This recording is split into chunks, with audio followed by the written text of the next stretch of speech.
যার বিশালতার মাঝে আমি একটুকু পাইনি ঠাই তাকে ভাই আপনি কে? ভাই আপনি কে? আমি তো ভাই এই জায়গায় 6 মাস ধরে আটকে রয়েছি অ্যামাজনের জঙ্গলের ভিতরে, কোনো কুল কিনারা পাইতাছি না, কেমনে বেরোমু? শুধু আমি না, ওই যে এই জায়গায় আরো একজন আছে। ভাই আমি যে সময় ঢুকছিলাম শুধু বলছিল আমি ওর মনেই আছি, আর কেউ নাই। আয়সা দেখি ওই ভাইও আছে।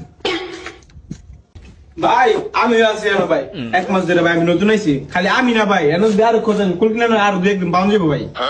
ভাই আমি 2022 সালে করোনার টাইমে ঢুকছিলাম, আমি আর বাইরে তারি ভাই আমার তো কইছিল ওর মনে খালি আমি আছি, এখন দেখতেছি ভাই বাইগান